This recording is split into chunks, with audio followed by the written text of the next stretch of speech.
Hello बच्चों, let's see the question. Consider a metal expose to the light of wavelength 600 nanometer. The maximum energy of the electron doubles when light of wavelength that is 400 nanometer is used. Find the work function in electron volt. Right. So हमें यहाँ पर wavelength दे रखी है और उन्होंने कहा है कि जो मैक्सिमम एनर्जी है वो दोगुना हो जाती है जब लाइट की जो वेवलेंथ है that is 400 nanometers. Then we have to find the work function over here. इस क्वेश्चन को सॉल्व करने के लिए जो हमारा की कॉन्सेप्ट होगा दैट वुड बी, हमें पता है दैट मैक्सिमम एनर्जी जो होती है इमिटेड इलेक्ट्रॉन की, we can say that the maximum energy of emitted electron. So maximum energy हम दिखाते हैं कि किसकी है, इलेक्ट्रॉन के लिए है. So we can write this E max is equal to H C by lambda minus 5. Right. ये हमारी इक्वेशन होती है, H C by lambda minus 5. So ये हमें मैक्सिमम एनर्जी इससे मिल जाती है. राइट. यहाँ पर आप जानते हैं वेव लेमडा है हमारी, lambda is our wavelength. Right. Wavelength. Right. और आप ये जानते हैं कि जो फाई है ये हमारा यहाँ पर वर्क फंक्शन है. Phi is our work function over here. Now सबसे पहले केस में इन्होंने कहा है कि जो वेवलेंथ है वो 600 नैनोमीटर है.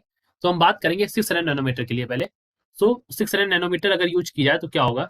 सो फॉर 600 नैनोमीटर हम यहाँ पर निकालते हैं वैल्यू.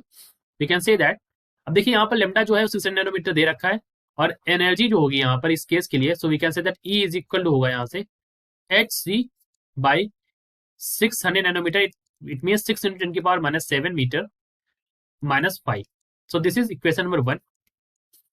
जो दूसरा केस है वहां पर उन्होंने कहा है 400 नैनोमीटर. तो 400 नैनोमीटर लिख देते हैं. उसके लिए हमारी जो एनर्जी होगी दैट एनर्जी विल बी, अब देखिए यहाँ पर एनर्जी जो है वो डबल होती है. So it becomes 2E. यहाँ पर एनर्जी जो हो जाएगी 2E H C by 4 into 10 की पावर माइनस 7 मीटर. ठीक है. और माइनस 5. ये इक्वेशन नंबर हमारी 2 होगी. ठीक है. अब इक्वेशन नंबर 1 और इक्वेशन नंबर 2 से हम क्या कर सकते हैं, we can solve both the equations. Right. So we can say that, अब ई की जगह इस वैल्यू को रिप्लेस कर देंगे हम यहाँ पर. So from equation 1 and equation 2 we can say from equation 1 and 2.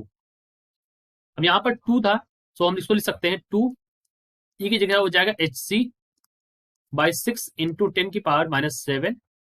Right. Minus 5. ये हो गया 2E की जगह वैल्यू रख दी उठा के, और यहाँ पर हो जाएगा एच सी बाई 4 into 10 की पावर माइनस 7 माइनस 5. ठीक है. अब आपको यहाँ से 5 की वैल्यू निकालनी है. तो यहाँ तो हो जाएगा 2 5 इस तरफ जाएगा तो ये हो जाएगा 5. सॉल्व कर लेंगे तो यहाँ से 5 की वैल्यू आ जाएगी हमारी. 5 इज इक्वल टू क्या होगा, एच सी बाई 10 की पावर माइनस 7. राइट. सो ये अब तो हो जाएगा बाहर तरफ और अंदर क्या बचेगा, तो ये बचेगा 1/3 माइनस 1/4. राइट.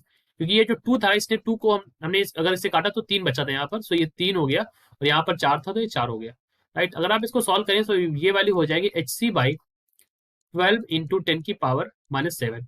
अब एच और सी की वैल्यू यहाँ रखेंगे. सो एच सी की वैल्यू रखते ही एच की वैल्यू एच हमारा यहाँ पर ब्लैंक्स कांस्टेंट है, तो 6.6 10 की पावर माइनस 34 जूल सेकंड की वैल्यू होती है. सी स्पीड ऑफ लाइट है, इसकी वैल्यू भी रख दी उठा के 3 10 की पावर 8. और नीचे है 12 into 10 की पावर माइनस 7. राइट. और इसमें इसको हमें किस में बदलना है, इलेक्ट्रॉन वोल्ट में बदलना है.